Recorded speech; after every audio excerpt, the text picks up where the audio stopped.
各位听众、各位观众、各位网友，大家好！今天是2020年7月4号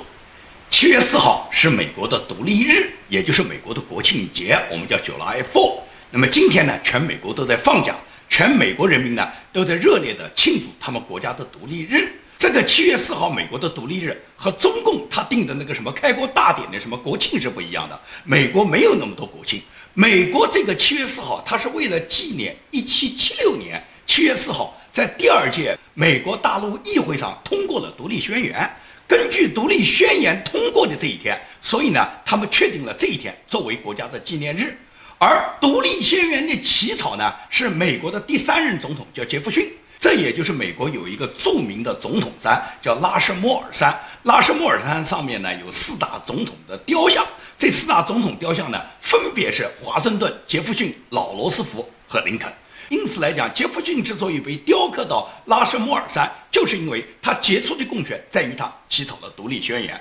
独立宣言不是简单的一个宣言，这个独立宣言它不是美国的法律，但是独立宣言它不仅仅是宣布了与英国的彻底决裂，同时也表达了美国国父们建国的理想。可以讲，美国独立宣言里面向人们宣示的这些真理都是不言而喻的，所有人都是被平等的创造。独立宣言里面就强调了，上帝赋予了每一个人他们不可剥夺的权利，其中包括了生命、自由和对幸福的追求。可以讲，美国建国200多年，它就是靠独立宣言来独立存在的。美国的独立宣言实际上不是一个什么法律，也没有什么法律的约束力，但是功能强大，它一直激励着全世界各地的人民争取自由和平等。同时，美国独立宣言其实它也是阐明了美国政府和美国人民所依据办事的一个原则。这个原则实际上就是摒弃专制，选择民主，限制政府的权利，保护公民的权利，三权分立相互制衡。通过限制联邦政府的权利，通过扩大各州的独立的司法体系和行政运作能力这种制度性安排，彻底杜绝了美国这个国家可能产生独裁者。所以说，这部独立宣言它实际上是保护人民的自由，保护人民言论的自由，宗教信仰的自由，人民拥有武器的自由。也就是美国从独立宣言之后，美国就开启了美国一个自由主义灯塔的时代。这个时代200多年了，美国的宪法过去了200多年了，没有改过一个字。那么就在这个伟大的节日，川普总统呢，他和他的太太一起呢，到达了拉什莫尔山，就是总统山，去跟当地的民众一起来庆祝美国这个独立日。Ladies and gentlemen, the President of the United States, Donald J. Trump, and First Lady Melania Trump.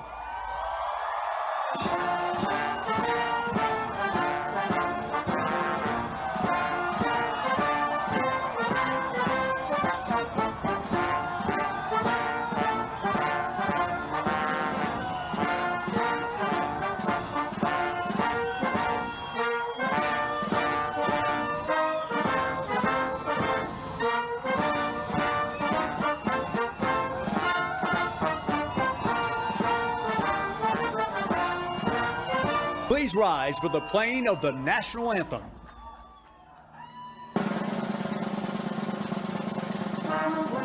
Can you see by the dawn's early light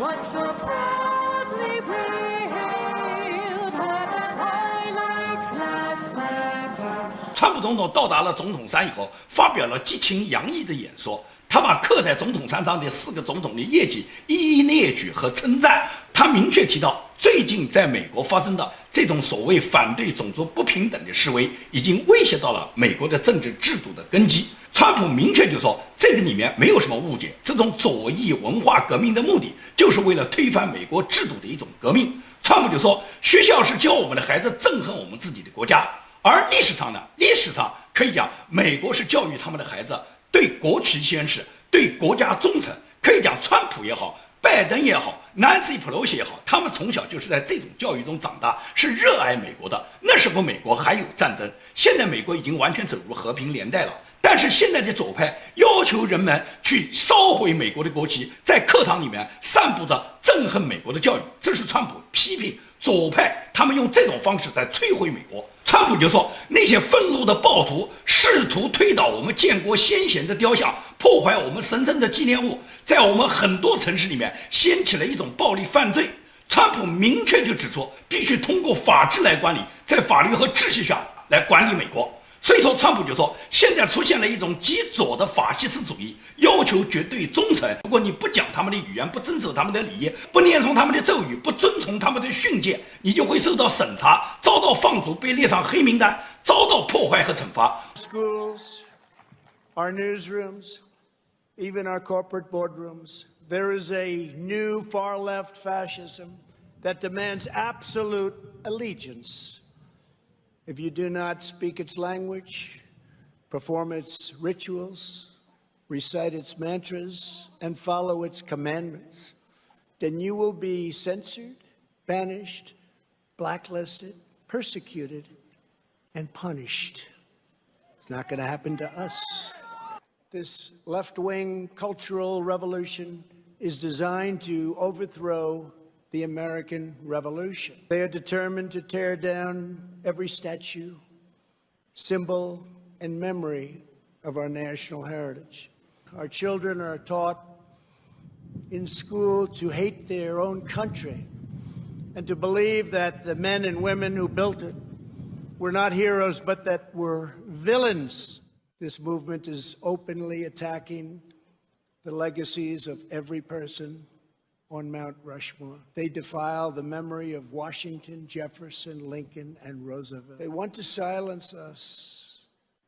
but we will not. 我们美国绝对不能让这种思潮泛滥，绝对不允许这种事情发生。他说，绝不允许总统山的雕像和其他美国各个地方的所有纪念美国伟大历史人物的各种雕像被损毁。川普坚决支持美国的警察保障美国的司法，所以说川普昨天这个发言啊，实际上就是对最近这几个月来冲击美国社会制度、冲击美国自由制度里面做了一个总结。美国呢，可以讲现在已经走到一个最关键的十字路口。美国今年2020年的大选不仅仅是美国的转折点，我个人认为也是世界人类文明的一次转折点。它到底是继续引领我们走向光明、走向文明、继续前进，还是说从美国的堕落就开启全球的堕落？你看嘛，我们加州通过的 ICI 5案就是一种种族配额案，也就是你上大学也好，你职业求职也好，你根本就是靠黑命贵来保证，是靠你的颜色皮肤来保证，根本不谈你个人的智慧能力和创造力。可以讲这种做法本质上就是共产主义思维对资本主义公平制度的一种颠覆，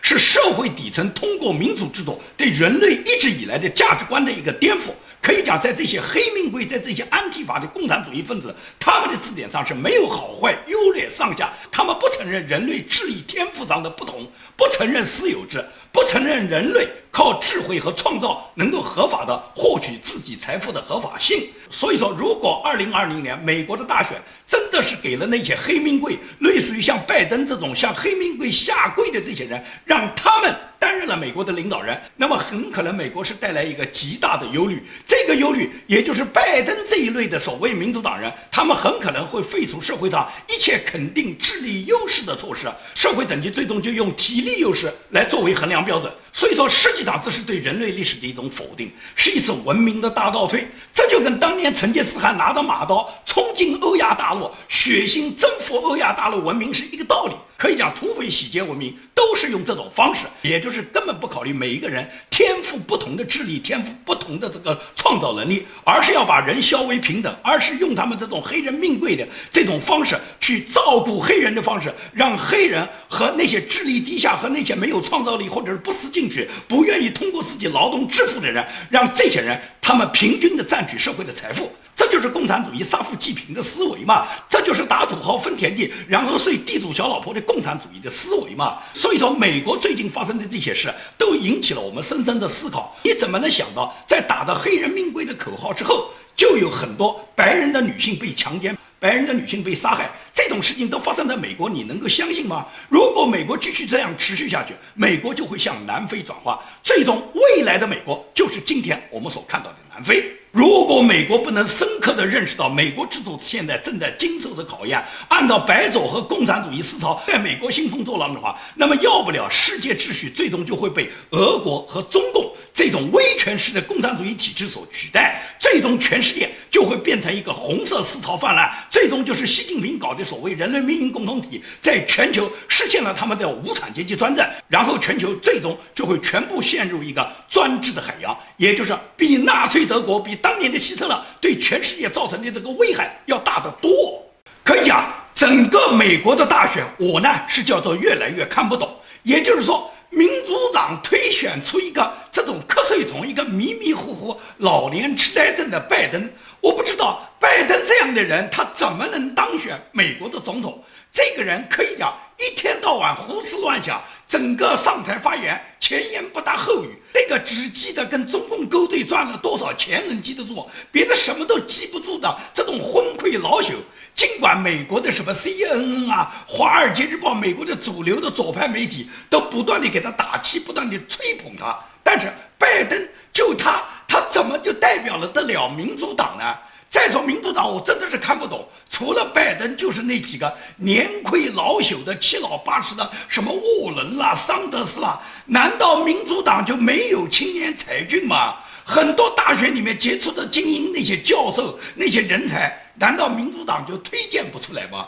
我就不懂了，美国的大选居然变成了是两个接近80岁的老人在竞争的美国的总统。拜登能给美国带来丝毫的进步和文明吗？难道民主党就选拔不出一个青年才俊吗？你民主党不是号称在美国有那么多人追捧吗？川普现在他是在跟民主党征战，但是共和党里面很多建制派的大佬看不上川普，不喜欢川普，包括前总统小布什。小布什已经明确要求他的竞争团队和他拉拢的建制派的大佬一起反对川普，他们反而去支持拜登、支持民主党了，我就看不懂了。包括美国前国务卿、参谋长联席会议主席这个鲍威尔上将，他也公开发表声明说他要投票给拜登。那我就实在是不明白了，你共和党如果你看不中川普，那共和党里面的才俊多呢，那也精英多了，蓬佩奥、卢比奥、彭斯，哪一个不是共和党的才俊啊？那么你们看不上川普，你们可以推荐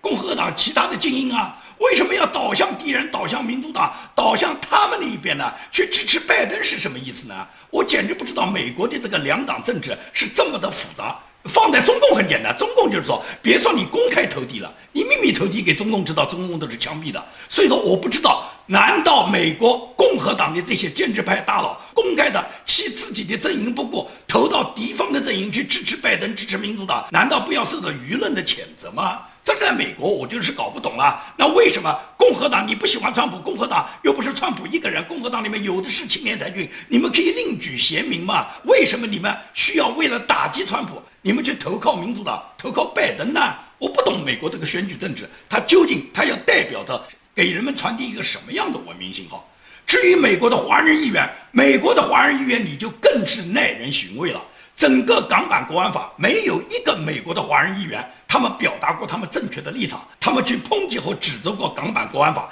相反，他们很多人跟中共就是沆瀣一气的关系。我可以讲，美国的华人议员啊，绝大部分都是跟中共在美国的前任学者是一个套路，就是两头吃。一边呢吃着美国纳税人的钱，号召着美国的华人选民选举他们，他们在美国当选了议员以后，拿着美国纳税人的钱，拿着美国人的俸禄，同时他们又吃着碗里面，看到锅里面，看到共产党那口大锅里面的肉，然后跟共产党去勾兑，跟共产党去沆瀣一气。美国众议院联邦议员叫赵美心去年就是2019年还在洛杉矶参加了中共70周年的国庆庆典。那么你身为一个美国议员，在中国已经不断地破坏中美之间的友谊，不断地渗透美国，不断地盗窃美国的知识产权，强制美国技术转让，而且给美国带来了巨大深重的灾难。你作为是美国国会的一个议员，你怎么会参加共产党的国庆庆典呢？但是这些华人政客毫无疑问来讲，他们就是中共控制下的华人社区的人用选票把他们选上去了，所以说他们当然要投中共所好。所以说在香港港版国安法出台以后，他们没有一个人表达过自由正义的立场，相反他们可能倒过来为共产党去洗地。你要说华人素质低，华人不配搞民主，那么在这几个议员里面，你就绝对不能讲这个话了吧？你像赵小兰都是内阁担任过多任美国总统的部长的，赵小兰是哈佛毕业的，你能说她是文化低、素质差吗？我告诉你啊，跟文化素质没有任何关系，这是道德感差，这也就是华人的天花板。德行与智慧在普世价值面前都是最低的，利益永远是高于正义的。这是华人在美国从政的大大小小的议员，这么多人，这么几十年来，他们的表现我们都是可以看得清清楚楚的。他们很少站在正义的道德价值观上面，他们相反的是帮助共产党在海外洗地，为虎作伥。所以这些华人议员，他们根本不是华人代表，他们只是中共的代表。那么香港的问题难道看不清吗？这港版国安法还要去多说什么吗？英国人统治香港100多年，英国人在香港设立了廉政公署，他们设立的廉政公署是把香港的官员管起来，要防止官员们以权谋私，要防止他们有不廉洁。廉政公署在英属期间是非常非常强大的，是港府任何一个官员听到廉政公署4个字就脊梁骨发凉的。而今天中共接管了香港，仅仅20多年，他们在香港，他们设立的不是廉政公署，而是国安公署，他们是把香港人民管起来。所以在这种情况下，一个是专府官员被管理，一个是人民被控制。你觉得香港人民他们难道不怀念英国殖民地那时候人民所拥有的自由和法治吗？所以在这种情况下，香港人民的选择是清清楚楚的。为什么华人在美国那么多的议员，无论是各州的议员还是联邦的议员，你们看不见呢？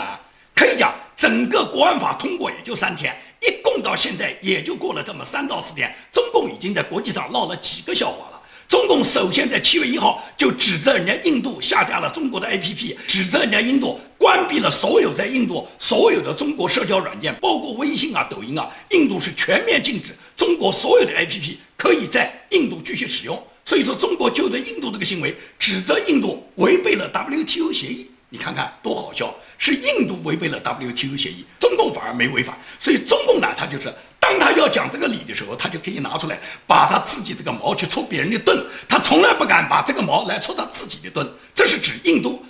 第二个是外交部发言人严厉谴责了英国，他们放宽了 BNO 的权限，让有300万持有英国 BNO 护照的香港人可以自由到达英国。他们说英国的这种做法是违反了1984年中英联合香港声明。你们当时不是说中英联合香港声明已经完成历史任务，已经历史文件已经扔到垃圾堆里面吗？没有用了吗？你们可以不遵守。而为什么英国今天他们对香港民众开放了一个给他们逃生的渠道？你们说英国违反了香港中英联合声明，怎么到这时候你又把中英联合声明又剪出来了呢？到了7月3号又发生了第3件事，也就是严厉谴责人家台湾遣返了2名中国大陆东南卫视的中国的2名记者，说是他们打压新闻自由。这个打压新闻自由这几句话我们太熟悉了，无数次中国的新闻人士都被新闻自由打压，那时候中共怎么没说呢？怎么现在说人家台湾打压人家新闻自由呢？可以讲中共就是这样，它是一个蛮横强词夺理的国家，是一个无耻专政邪恶的政权。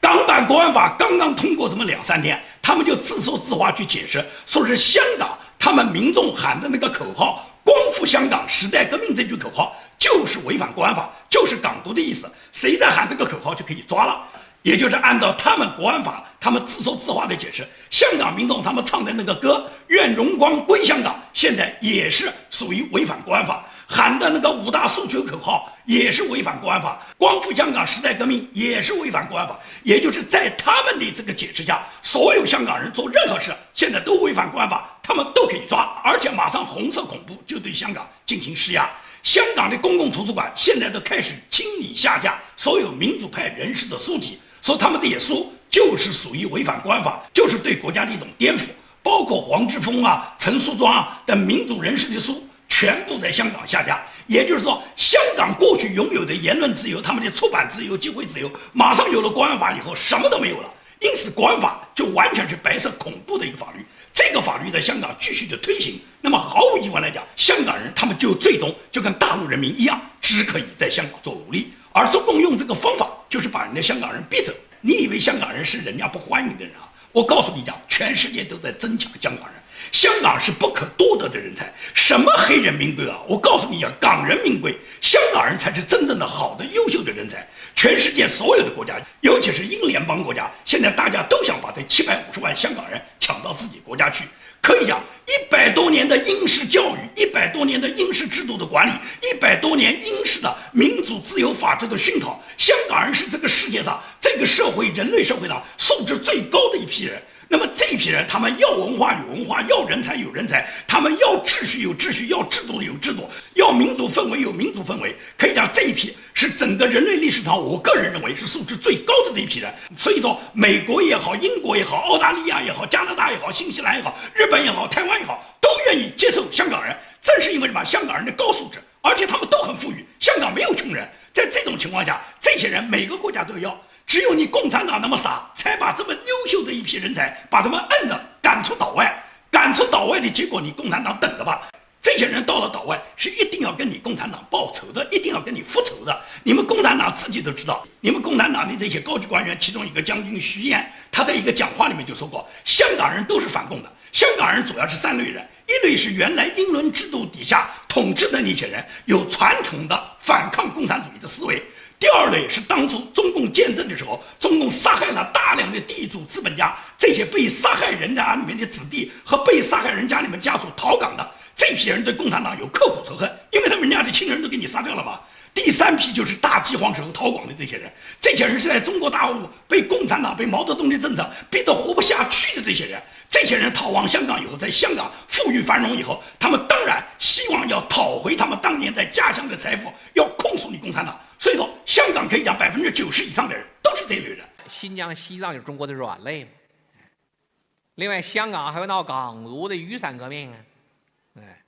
就是国际反华势力想把香港变成反共桥头堡。现在一些年轻人闹事儿，关键他其实讲起来他是家长坏，加上这个教育问题。1997年接触香港的时候，我那时候跟驻港部队领导也一起参加研究香港的社情。香港的社会基础，咱们实事求是讲，是中国最坏的地方，比台湾都坏。这毛主席当然讲中国社会和阶级分析，你分析一个地方情况，你首先分析它社会状况。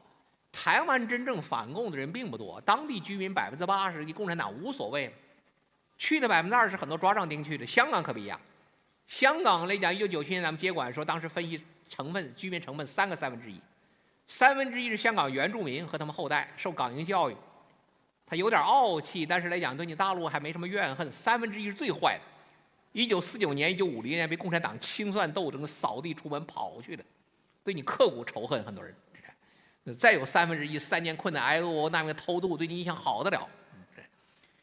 说香港回归之后就是一个大失误，现在也总结，一切都不变，你不去殖民化怎么行啊？你香港回归这20多年，教材还是用港英国熟读公民教材，而且他原来想改教材，家长不让改，说学生坏，年轻人坏是家长坏，不让改教材。现在这20多年还是英国熟读公民教材，说现在这些年轻学生闹事儿，他教育糟糕，是教育出了问题了。我觉得现在咱们就是采取措施了。过去我们讲一个大教训，过分强调2制，没强调1国呀。去年咱们新特首林郑月娥上来之后，我觉得2件事干得好。第一件事，那占中闹事儿的判刑；第二个来讲，从今年开始教材的改，你得用中国公民的教材，你怎么能用英国熟读公民教材？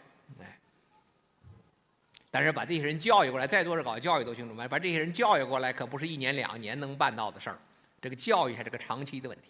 所以说，这类人，即使你今天把他们逼到了香港岛外，但是这些人一定会最终在全球形成一个抗共中心。最终，无论是香港的流亡议会、流亡政府，还是香港民众和大陆民众团结一起，最终倒翻你共产党，摧毁你共产党，然后在我们这一代人手上结束共产党的这个专政体制，还中国人民一个民主自由的明天，就在香港民众和我们一起共同的努力之中。今天的节目就跟大家做到这里，谢谢大家。